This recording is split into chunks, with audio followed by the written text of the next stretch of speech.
Madame, Messieurs, très heureuse de vous retrouver dans le cadre de votre émission.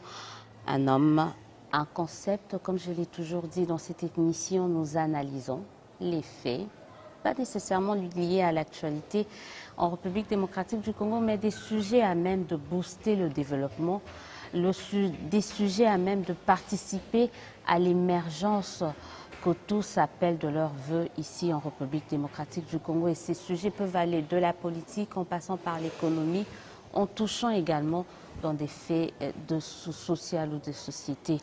Et c'est dans cette optique que ce soir, j'ai le plaisir de recevoir pour vous quelqu'un que vous connaissez déjà, mais que j'espère que tout au long de cette émission, vous allez découvrir une autre facette de la personne. Madame, Messieurs, retrouvez avec moi Samuel Massamboukidi, affectueusement appelé par ses fidèles Papa Samuel Massamboukidi. Bonsoir et merci. Bonsoir. Alors déjà, je voulais dire, en vous regardant, vous êtes jeune. Oui. Pourquoi devrions-nous ajouter Papa Samuel? En fait, le terme, le nom commun, le terme papa, c'est plus dans un sens spirituel. C'est lui qui dirige les esprits, c'est celui qui dirige les âmes. Je pense que la papauté, c'est un titre honorifique, si je peux le dire dans ce sens-là. Être appelé papa, ce n'est pas parce que de ma progéniture, j'ai donné naissance à tous les enfants du Massamboukidisme. C'est plutôt parce que j'ai donné vie à leur spiritualité. J'ai donné naissance à leur pensée spirituelle, leur pensée doctrinale. Et c'est dans ce sens-là que je suis considéré comme un père spirituel. Et cette appellation, pour moi, c'est tout à fait logique. Ça a un sens.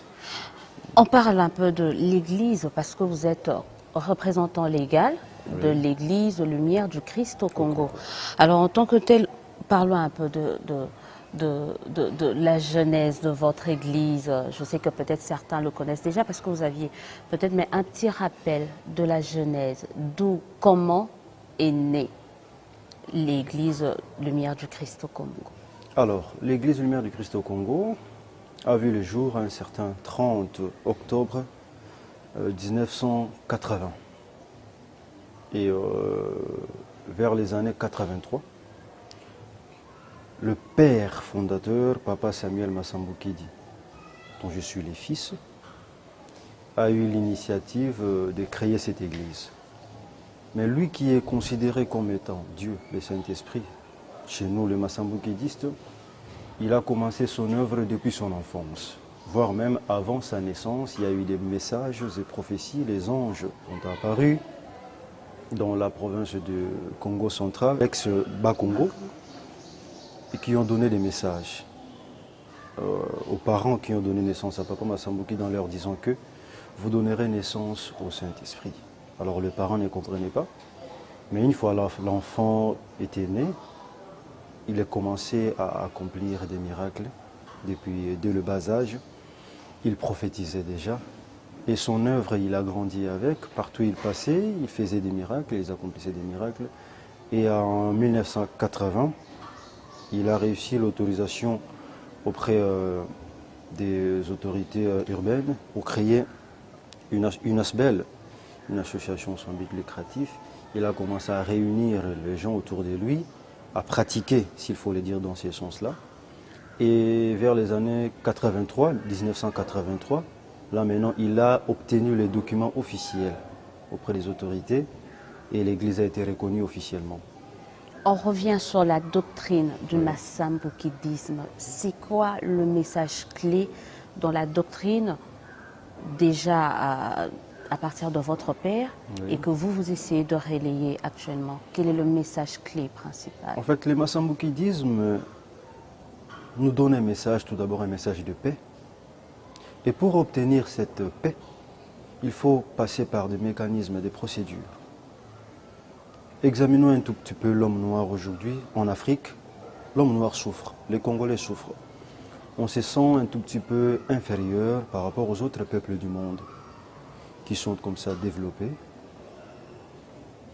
Et le Massamboukidisme veut faire sortir le côté positif de l'homme noir. Parce que ce dernier a abandonné ses valeurs pour emprunter les chemins des Occidentaux. Faire les choses comme les Occidentaux les font. Manger comme les Occidentaux, s'habiller comme les Occidentaux, réfléchir comme les Occidentaux. Et cela concerne aussi les domaines de Dieu. L'homme blanc nous a présenté certains dieux blancs aux yeux bleus qui habitent les ciels. Et l'homme noir, lorsqu'il prie Dieu, il a cette image d'un vieux papa blanc. Et le massamboukidisme veut faire comprendre aux frères noirs que Dieu n'est pas seulement ce que l'homme blanc nous a présenté. Il est Dieu, il fait ce qu'il veut, quand il veut. Et il n'est pas nécessaire pour nous de rester braqués sur ce que l'homme blanc nous a enseigné. Nous avions eu des prophètes en Afrique. Ils ont accompli pratiquement le même miracle que ce que nous lisons dans la Bible. Et c'est à nous maintenant de valoriser nos frères noirs africains qui sont venus au nom de Dieu chez nous. C'est dans ce sens-là que le massamboukidisme évolue. Alors, depuis que vous essayez de reprendre cette doctrine-là, du temps de votre père, et puis maintenant c'est vous, est-ce que vous avez l'impression que vous êtes écouté, vous êtes suivi, et quels sont les signes qui montrent qu'effectivement ce message-là, cette doctrine-là est vraiment en train de passer? Oui, déjà, c'est une église universelle. L'expansion de l'église s'est faite d'une manière miraculeuse parce que la date de la création de cette église, c'est une histoire très compliquée, très miraculeuse au regard des humains, si on peut le dire dans ce sens-là. Donc l'expansion de l'église de Lumière s'est faite des bouches à l'oreille. Vous venez, on prie pour vous. Vous racontez l'histoire à l'un ou aux autres membres de la famille. Et c'est comme ça l'œuvre de Dieu continue. Ça s'est fait épanouir, ça s'est fait de bouche à l'oreille, le message passe, il y a des gens qui appellent, il y a des familles qui viennent de partout. Je reçois même des Japonais, pour vous informer. Je reçois même des Coréens, des gens qui sont comme ça considérés écartés de notre société, mais qui comme ça quittent leur pays pour venir nous rendre visite, écouter ces messages. Pour nous, c'est déjà quelque chose de positif. Mais à ces Japonais-là qui ne sont pas noirs, à ces Coréens-là qui ne sont pas congolais, quel est le message que vous leur dites, par exemple? Non, mais l'histoire est tellement riche. Lorsque vous attendez un noir accomplir des miracles, au même titre que ceux qui ont marqué l'histoire de l'humanité, Jésus-Christ par exemple, et Moïse, c'est dont nous lisons dans la Sainte Bible, pour eux c'est quelque chose de grave, qu'il faut respecter, qu'il faut applaudir, qu'il faut valoriser. C'est pourquoi ils sont venus nous consulter. Nous leur avons raconté l'histoire, ils ont écrit, et le reste ce n'est pas de nous de savoir ce qui va se passer, c'est à eux de savoir ce qu'ils vont faire avec. Mais nous, de notre côté, on dit merci à Dieu, on dit gloire à Dieu, parce que un noir, être entendu par un Japonais, et un Japonais qui s'incline devant un noir, dire que cet homme-là c'est un Dieu, c'est quelque chose de grave. Alors on dit votre père, Oui. on va reparler de lui, est considéré comme le Saint-Esprit. Oui. Chose qui passe difficilement dans le chef de certains quand même. Comment un homme fait de chair et de sang peut être considéré comme Saint-Esprit? Comment vous expliquez cela? L'Acte des Apôtres nous raconte l'histoire d'Ananias et Saphira. Ananias et Saphira ont menti devant Pierre. Et Pierre leur avait répondu, vous ne m'avez pas menti à moi, mais plutôt au Saint-Esprit. Alors Pierre était devenu le Saint-Esprit. Dieu, vu sa capacité de faire ce qu'il veut, Dieu peut faire d'un homme un Dieu. Comme Dieu vous l'êtes. Bon, moi je ne peux pas dire, moi je ne suis pas un Dieu, je suis humain. Mais Dieu peut incarner les corps charnels, il peut se faire chair. Il est souverain, il fait ce qu'il veut, il choisit ce qu'il veut. Ce n'est pas à nous de dire que Dieu se limite que chez les Israélites. Non, il est Dieu, il fait ce qu'il veut. D'ailleurs, Jésus l'a dit, Jean chapitre 16, Jean 14, J'ai encore beaucoup de choses à vous dire, mais il n'y a pas assez de temps. L'heure viendra où un autre consolateur viendra. Jésus a bien dit un autre. Il a dit l'Esprit des vérités. Il vous conduira. Il vous dira la vérité. Il vous annoncera les choses à venir. Jésus a utilisé un pronom personnel. Il, un homme. L'Esprit de Dieu n'est pas une puissance immense, comme l'imagine selon la représentation catholique romaine, une colombe ou un pigeon. C'est un homme. C'est Dieu lui-même qui s'est fait chair, qui viendra visiter. Et cette fois-ci pour une mission spirituelle. C'est pour cela qu'on l'appelle Esprit Saint. Parce qu'il est venu pour une mission spirituelle, pour la pensée de l'homme. Et moi je remercie Dieu, parce que cette promesse qu'a fait Jésus s'est accomplie chez nous au Congo. Mais la plupart des Congolais ne savent pas encore, mais l'heure viendra, la trompette va sonner et les Congolais sauront la vérité. Mais il y a un problème, parce que là, c'est comme si vous étiez en train de rivaliser déjà avec une autre église qui déjà présentait un de ses dirigeants comme étant le Saint-Esprit. On se dit, mais décidément, on aura combien de Saint-Esprit en RDC ou en Afrique? Je vous l'avais dit, Dieu fait ce qu'il veut. On dit qu'il est omniprésent. Il peut se faire plusieurs. Là, dans ces cas-là, je vous parlerai de la périodicité de Dieu. Dieu a utilisé Simon Kimbangu. Le Saint-Esprit est venu à travers la personne de Simon Kimbangu pour une seule mission. Libérer le peuple noir. Le peuple congolais, vu l'esclavage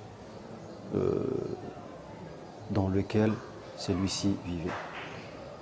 Et il n'a pas fini sa mission. Il faut encore une sorte d'indépendance spirituelle. Et l'une des raisons, vous avez vu Papa Massambouki est venu aujourd'hui. Il est venu pour enseigner, faire comprendre aux Africains, ouvrir leur cerveau à travers son message. C'est aussi l'œuvre du Saint-Esprit. Donc c'est l'incarnation de la même personne qui continue. C'est dans ce sens-là. On parle de ce phénomène quand même, appelons ça comme ça, si vous me permettez. Il y a cette multiplication des églises qui revendiquent, qui brandissent ce côté noir qu'on doit respecter, qu'on doit essayer de valoriser.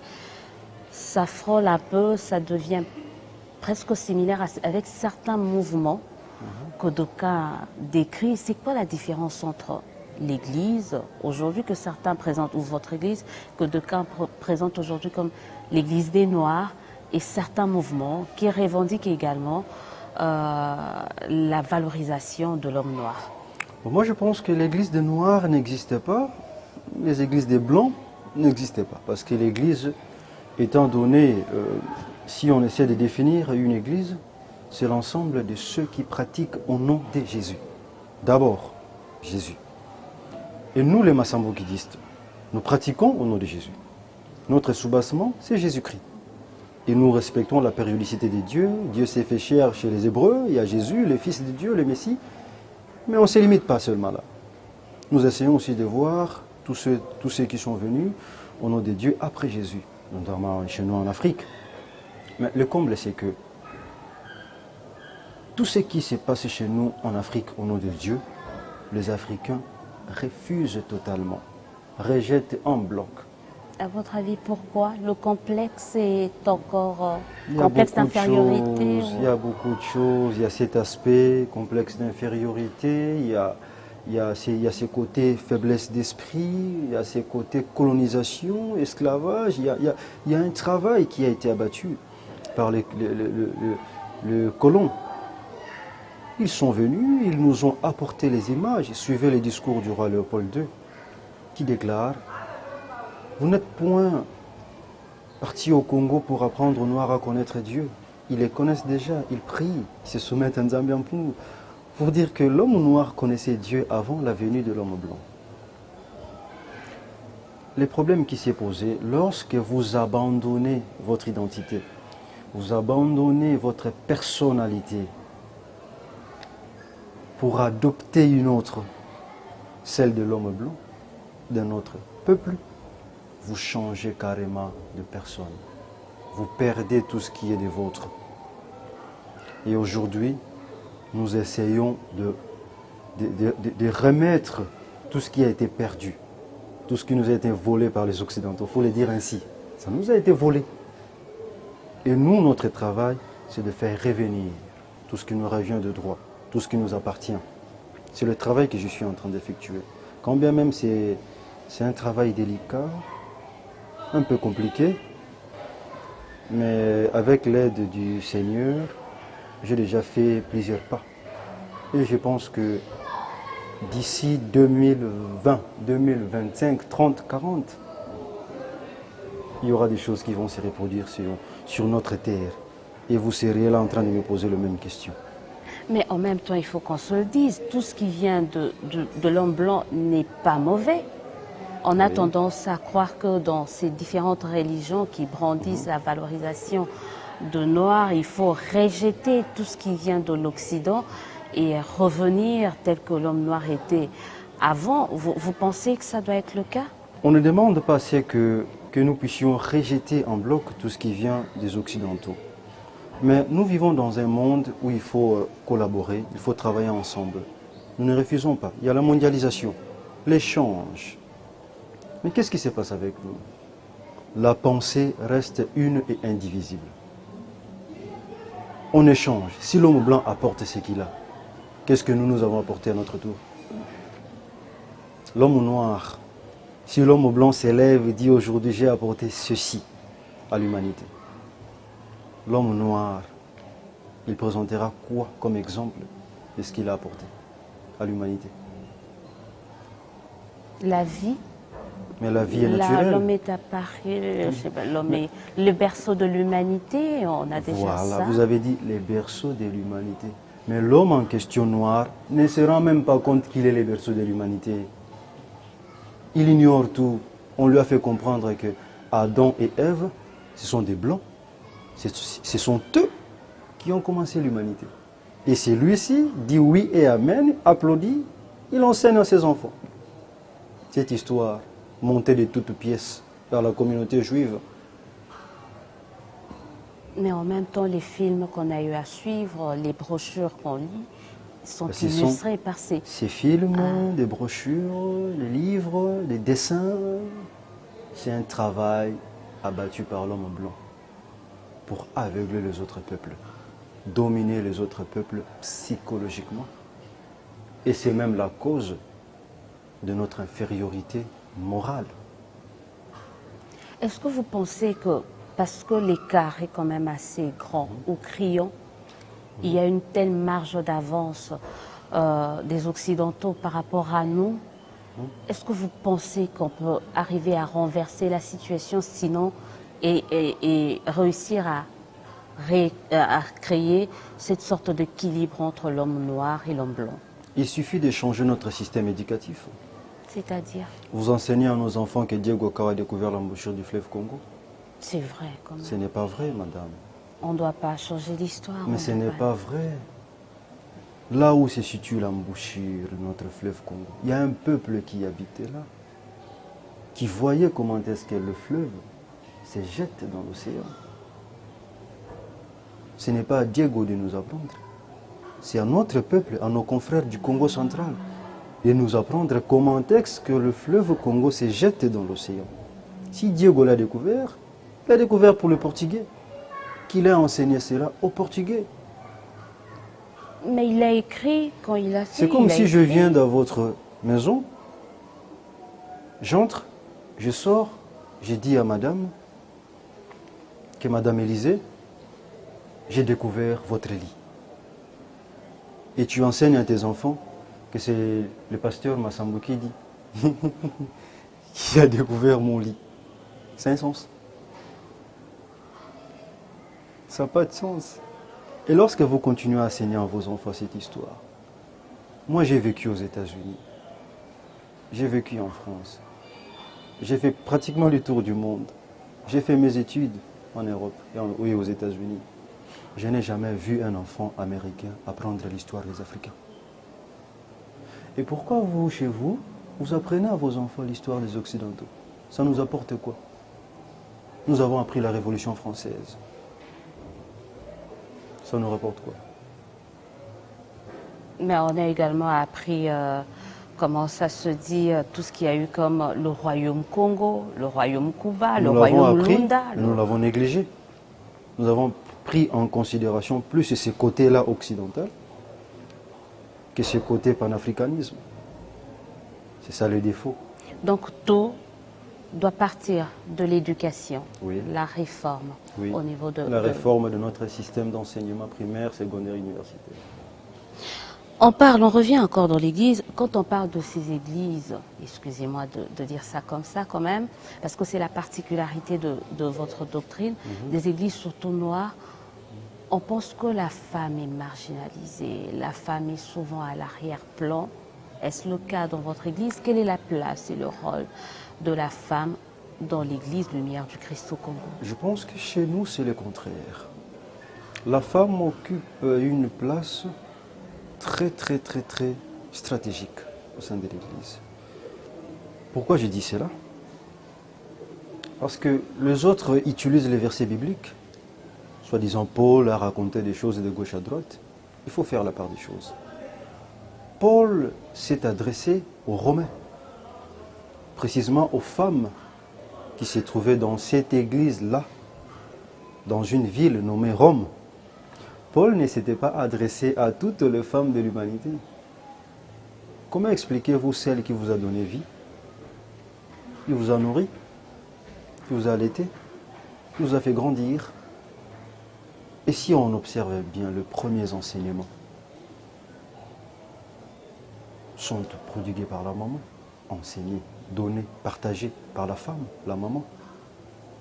Tout ce que nous apprenons à l'école vient qu'à second lieu.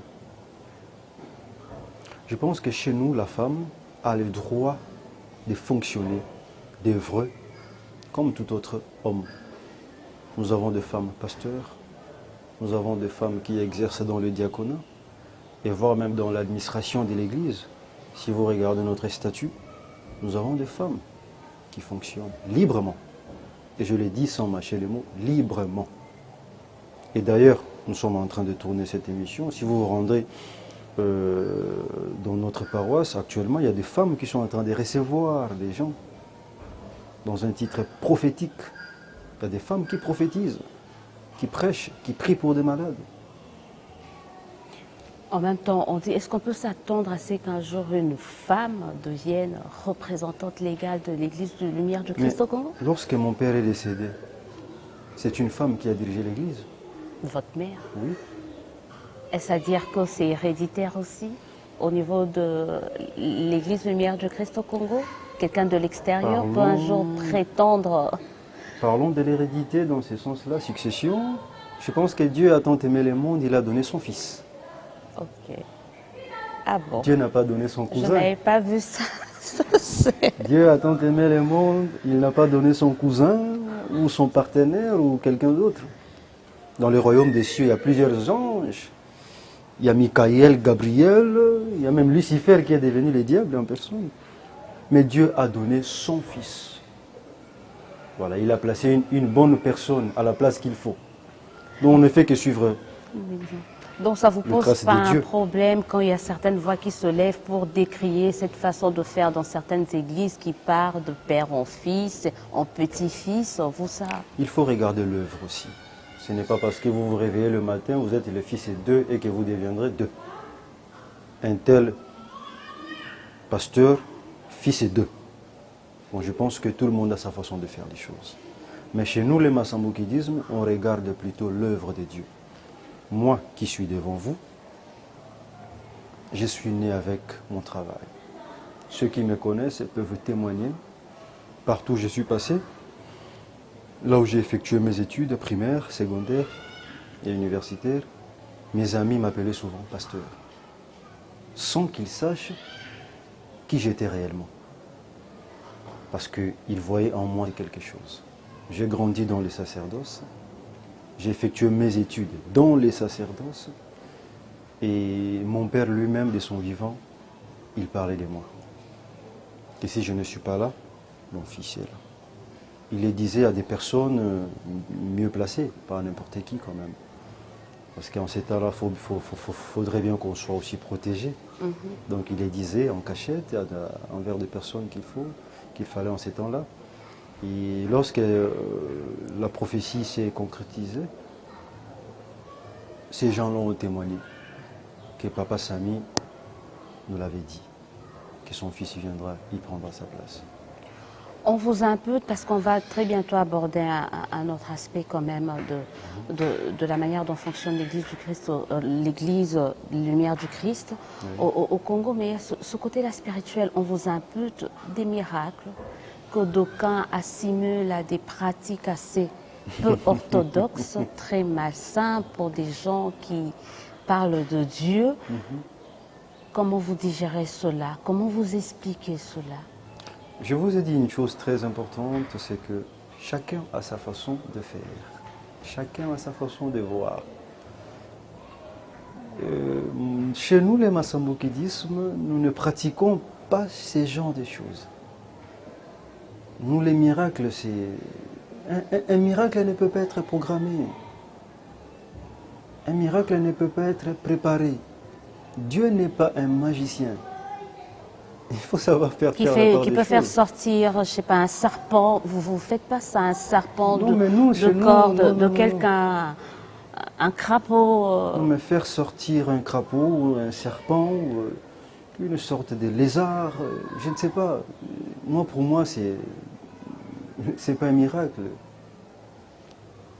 Les miracles, c'est lié à la foi tout d'abord. Et Jésus le disait souvent, ta foi t'a sauvé. Lève-toi et marche, prends ton lit et marche. C'est la foi d'abord qui domine. L'homme vit par la foi. Le miracle, c'est juste l'œuvre de Dieu pour marquer sa présence parmi vous, pour vous faire comprendre que je suis là, je suis avec vous. Donc moi, tout ce que je peux dire, c'est ça. Donc il n'y a pas de pratique occulte. Non.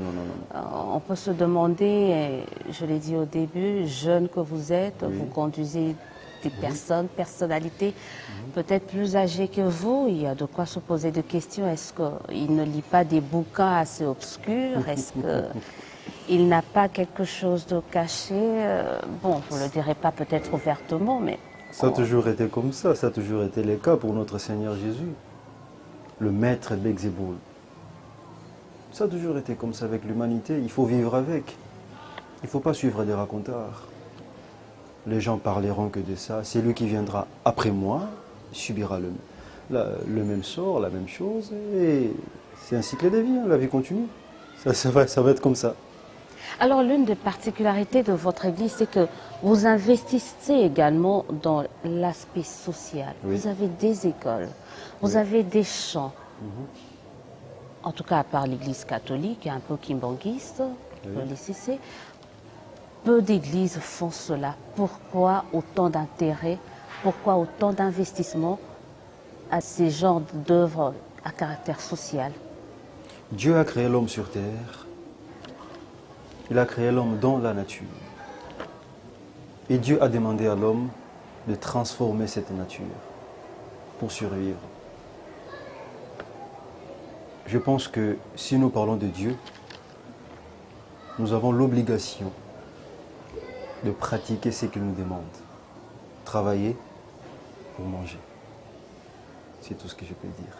Et avec ça, est-ce que vous employez les gens qui sont de votre église ou les gens extérieurs sont également associés à ces initiatives? Non, je commencerai d'abord par le mien, mais pour ne pas être égoïste, je prendrai tout ce qui est toute personne de bonne volonté qui veut comme ça travailler. Je vais vous poser la question de savoir si vous avez déjà obtenu votre carte d'électeur. Vous m'avez eu finalement. Je me suis enrôlé. En bon citoyen. Oui, je me suis Homme fait enrôler. d'église et bon citoyen. Je me suis fait enrôler. Est-ce que vous pensez faire de la politique? Faire de la politique, non. Parce que diriger déjà une église, c'est faire de la politique d'une autre manière, vous savez. Donc, diriger une église, vous dirigez déjà une partie de la communauté. Des personnes qui croient en vous, qui comptent sur vous, qui vous écoutent, qui partagent vos idées. C'est déjà de la politique. Donc, pas candidat, pas tenté à devenir honorable, excellence, bon, tout. Non, tout non, ça. non, non. Je pense que je ne suis pas fait pour ça. Je ne suis pas fait pour ça. Alors, très rapidement, votre façon de voir les choses par rapport à l'apport de l'Église au regard de la situation actuelle au pays. Que peut être cet apport? Comment doit-il se faire? On a vu l'Église s'impliquer peut-être par rapport à certaines négociations. Bon, maintenant là, on tend vers les élections que tous espèrent sera organisé bientôt. Quel doit être le rôle de l'Église quand même? Le Congo est malade. Il est souffrant. Mais les produits pharmaceutiques qui vont comme ça guérir le Congo se trouvent au Congo. Je me limite là. Merci, on va très bientôt terminer. On voit que vous ne voulez vraiment pas du tout parler politique là. Non, j'en parle souvent. Si vous me suivez, j'en parle. Mais je vous dis, le pays est souffrant. Mais les produits qui vont guérir le pays se trouvent au pays. C'est quel produit d'après vous? Quel est ce produit-là? La pensée, changement de mentalité, la spiritualité. Merci beaucoup. On va très bientôt terminer avec vous. Je rappelle que nous avons reçu pour vous le révérend. Vous aimez? Comme vous voulez. Révérend. Ben oui, il faut toujours. Certains sont susceptibles. Si tu l'appelles pas évêque, révérend, docteur, vous en aurez pour votre compte. On recevait pour vous Papa Massambokidi Samuel. Oui. Sauf que si vous ne le savez pas, certainement ceux qui suivent régulièrement la télé savent que c'est quelqu'un qui adore également la musique. Vous avez un album en vue, c'est Oui, déjà sorti. Où c'est est-ce que déjà vous sorti. Combien de titres? 20 titres. Comment on peut avoir ça? Ben, vous appelez. Vous appelez le numéro de l'église, liste des 143, 99, 99, 210, 43, c'est 99, 99, 210, 43. Merci. Vous appelez, vous aurez le disque. Merci d'avoir été avec nous. Alors on va terminer. Il joue pratiquement à tous les instruments. Ça va à la sainte. Bah oui, je l'ai déjà vu à l'œuvre, hein, pour avoir assisté plusieurs fois aux différents cultes de l'Église Lumière du Christ au Congo. Aujourd'hui, on va juste lui demander de clôturer cette émission en grattant un peu à la guitare. Oui. Pour vous donner un aperçu de ce qui se trouve dans l'album de Papa Samuel Massambokidi, qu'on vous recommande du reste d'acheter quand même, de faire de ça vos disques préférés. Encore une fois, merci d'avoir répondu à notre invitation. Merci beaucoup. Alors on vous laisse à la guitare quelques minutes. Africa lamuka, Africa sosola, Nzambe na yo, na loposo na yo. Africa lamuka, Africa sosola, Nzambe na yo, na loposo na yo. Lamuka na yo, Africa sosola, Nzambe na yo, na loposo na yo. Ekubame, ekubama, talafumu Yesu sikafungi senza. Ekubame, ekubama, tala papa sami sikafungi senza. Alors voilà, c'est sur ces notes musicales de Papa Samuel Massambokidi que nous mettons un terme à cette émission. Je remercie mon invité de ce soir pour l'occasion qu'il nous a donnée de parler avec lui de tout et de rien. Merci à vous, je sais que vous étiez également nombreux. Sinon, écrivez-nous, appelez-nous pour vos réactions, suggestions, remarques. On sera toujours là pour vous. En attendant, passez une excellente suite de programmes en notre compagnie. Au revoir et bonsoir chez vous. Ekubame, ekubama, talafumu Yesu sikafungi senza.